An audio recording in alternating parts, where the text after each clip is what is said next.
Through this video tutorial, you will learn how to sign up as an IGDI-APEL user, log in and create classes, add students and administer assessments. After administering the screening to each consented student, you will learn how to, if needed, move students into the progress monitoring group and administer the assessments once every 3 weeks. This video was created for you to view and use on your own time at your own pace. If, after viewing this training video, you still have questions, please don't hesitate to contact our team. This video is sequenced in the following order. First, we will learn how to register and log in. Then we will learn about the home screen and menu. Next, we will learn how to create classes, add students, and begin the assessments. In our next video, we will learn how to interact with the data once it has been collected. The first step is to open the application which we have pre-installed on your device. Notice at the bottom of the screen there is also a button titled Play Demo. When touched, it will take you to the YouTube channel where you can find these video tutorials. To set up your classroom, you will want to select the Teacher Login profile. Since this is your first time using the application, you will need to sign up. This can be done by touching the Sign Up button on the bottom of the screen. Complete the required fields and hit the green Register button. An email confirming your registration will be sent to the email you supply. Now, when you select the Teacher Login profile, you are able to enter the email and password you created. You can select the Remember Me button beneath the password. This makes logging in each time a little easier. For this training video, I'll use my login to show you the functions inside this application. Once you log in, you will arrive at the Welcome screen. This screen shows you how many students you have enrolled across all of your classes. It also tells you how many students need to be progress monitored and screened. You can select to do progress monitoring or screening by selecting either button. For now, I will select Go to Screening. Once you log in, you will arrive at the home screen. If at any point in the assessment phase or during your interaction with the data you touch the Home button, you will arrive back here. I would like to point out a couple of things on this screen. First, please notice the FAQ and Help buttons located on the bottom of your screen. These are available for you to view at any time. Specifically, if you have questions about student behavior or the actual process of administering the assessment, check out the FAQs. If you have questions about the functionality of buttons or navigation of the application, check out the Help button. While the FAQ is a static list, the Help overlays change with each screen, so the information presented is relevant to what you see in front of you. Next, I would like to point out the menu drawer. Touch the Menu button to pull open the drawer. Here you will find useful information, such as which class you are viewing and the last time your data has been backed up, as well as your launching pad for navigation. You will use the menu drawer anytime you wish to add or manage your classes, create and view graphs, and much more. Something I would like to point out is the Tap Here to Synchronize button. The application was designed so that you can administer the assessments even when you don't have access to the internet. The data will be housed in the application, but in order to back it up, it will need to be synchronized. The date and time listed on this button show you the last time the backup has occurred. When Wi-Fi is turned on, the data will auto-synchronize or auto-save. However, as the application functions on Bluetooth and not Wi-Fi, we will need to become familiar with how to turn Wi-Fi both on and off. To double-check the Wi-Fi is turned off and the Bluetooth is turned on, I will touch the Home Screen button, select Settings, touch Wi-Fi from the menu, and move the toggle to off. I can see from the menu that the Bluetooth is turned on. However, if it is not, I can touch Bluetooth and move the toggle to on. I will double check both devices are using a Bluetooth connection. Since both are now running via Bluetooth, we are ready to administer any assessment. I will touch the home screen button again and select the IGDI-APEL app. I would like to point out the Help button at the bottom of the drawer. Remember that if touched, it will explain what each category does. Another function in the menu drawer is the Edit Profile option. Earlier in this tutorial, we learned how to sign up as a user by entering in our email and password. If you want to change your password, navigate to the Edit Profile screen and select the gray Change Password link at the bottom of the page. You will then enter in the old and new password and select the green Change Password button to reset. If you need to modify the district or school in which you work, enter in the new information and select the green Edit Profile button. Now that we've learned about the home screen and the menu drawer, let's create a class. A class is the complete list of students that attend on the same day at the same time. A class is like a session. For example, you may have 2 separate classes that you see each week. A class is different from a group, which would be a specialized group of kids organized together under a common theme. An example of a group would be one progress monitoring group within one morning class. So let's start by creating our first class. To do this, we'll pull open the menu drawer and touch Create Classes. On this screen, enter the name of the class and touch the green Add Class button. A notification will pop up, and from here you can start adding students by selecting the Add Students option. Be sure to enter in the information for all fields. When you enter in the date of birth, the age category will auto-populate. If the student has a disability that is not listed in the drop-down menu, please manually enter it in. After you've added the first student, you will be directed to the class roster where you'll see the student appear on the class list. To add more students, touch the Add Student button located in the top right corner. This will take you back to the screen we were just on where you are able to enter in another student. The students are from different classes or sessions. You will need to create multiple classes. For example, if I have one class that attends Mondays, Wednesdays, and Fridays, and another that attends Tuesdays and Thursdays, I would create 2 classes called Monday, Wednesday, Friday class and Tuesday, Thursday class. This can be done in the same way you created the first class. So let's walk through this. We'll start by selecting Create Classes from the menu drawer.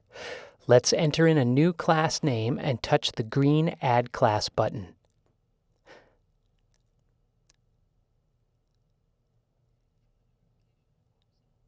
From the notification that pops up, we can directly start adding the students that are in this class just as we did previously. Now, let's take a look at both of our classes. To do this, press the Home button located at the lower left corner of the screen. Then, open the menu drawer and touch the first button in the drawer. It has an icon of 3 silhouetted children. It takes us to a screen where we can see all of our classes. If we want to look at Class 2, select it, and a check mark will indicate which class is selected. And then touch Go to Student Roster. We've now been sent to the Class 2 roster. Notice the class you are in can be found at the top of the home screen as well as the first button in the menu drawer. If we want to navigate back to Class 1, open the menu drawer, touch the class button, select Class 1, and touch Go to Student Roster.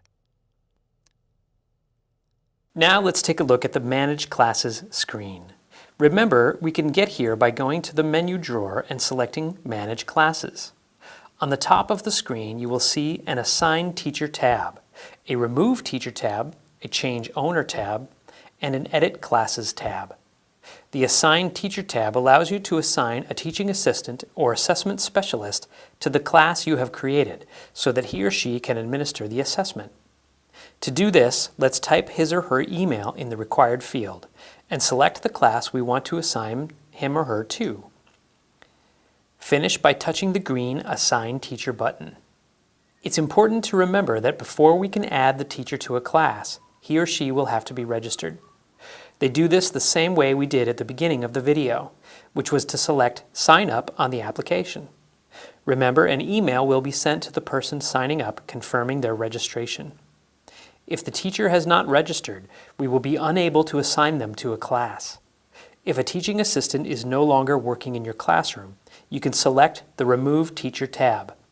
Choose the class and choose the teacher to remove by touching Remove Teacher at the bottom of the screen. The owner of the class is the person in charge of assigning and removing teachers.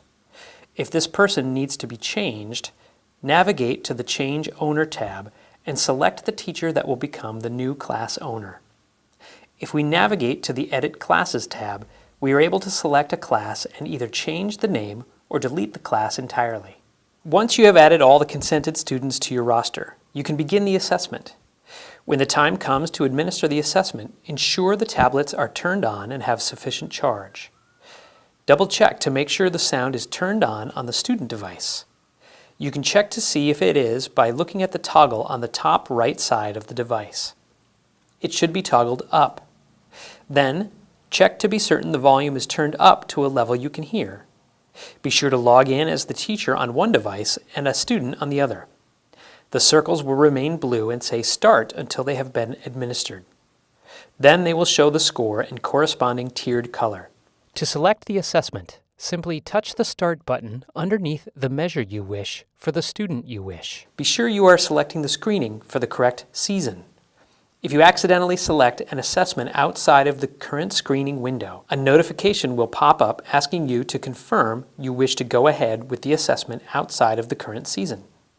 The screening window dates for each season are listed right above the class list. For now, I will select Picture Naming.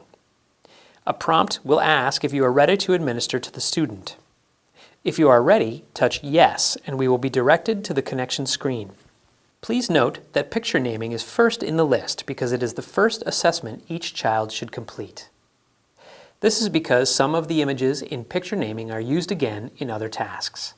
If they are labeled in other tasks before the child receives picture naming, it could distort their score. The connection screen will show the child device.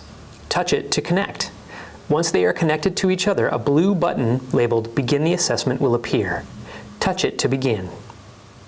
Since you will be engaging in progress monitoring with students, the first administration of the assessments will act as the screener. We are asking you to progress monitor with at least one, but no more than 2 domains for each student. We understand that a student may perform in a range that doesn't automatically place them in the progress monitoring group. If this happens, please select the measure in which they scored the lowest and manually move the toggle to Yes so they will be placed in the progress monitoring group. Likewise, if a student scores low on all 5 measures, use your judgment and only do progress monitoring with 2 of the 5 measures. You can slide the toggle to No for the other 3. We want this process to be manageable for you, so we believe 1 or 2 assessments are adequate. Let's take a look at how we can do this.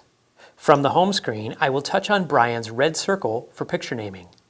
This takes me to his summary page.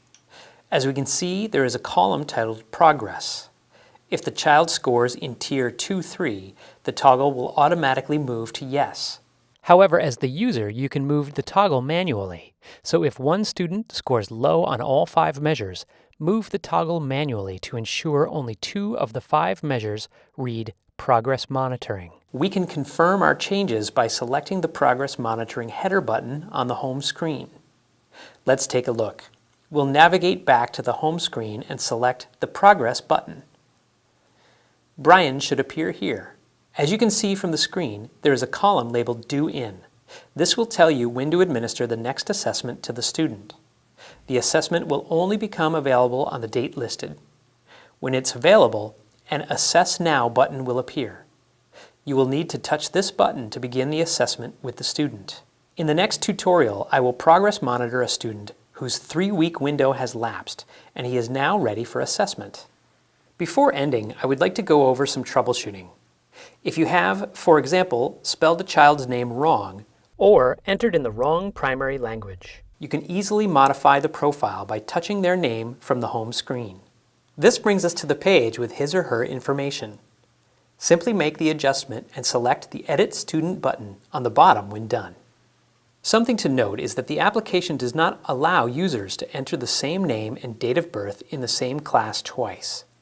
If you have two children with the same name and same birth date, you may need to include their middle initial.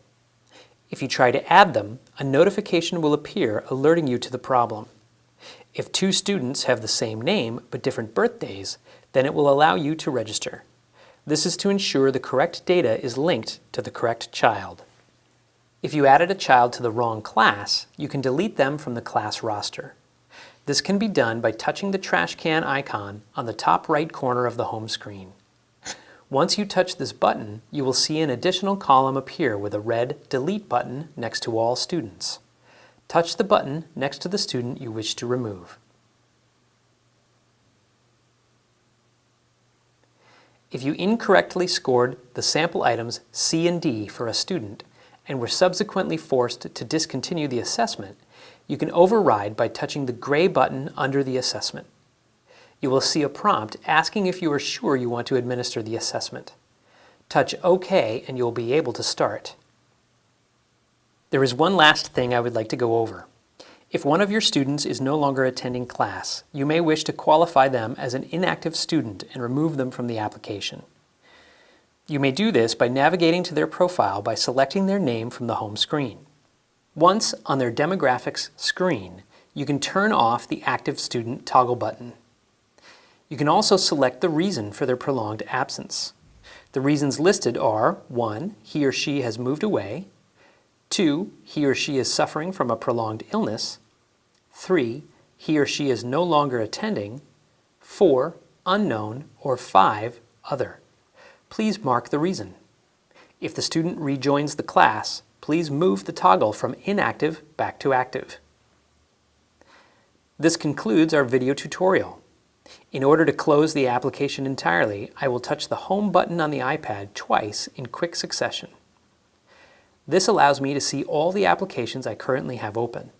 To close IGDI-APEL, use your finger to slide it up. Now it is completely closed and you should no longer see it on the app screen. During this video tutorial, we learned how to register and log in, to create classes and add students, to begin the assessments, and successfully navigate around the IGDI-APEL application. In our next video tutorial, we will look at how to interact with the data. As mentioned in the beginning, if after watching this video you still have questions, please don't hesitate to contact our team. Thank you and happy progress monitoring.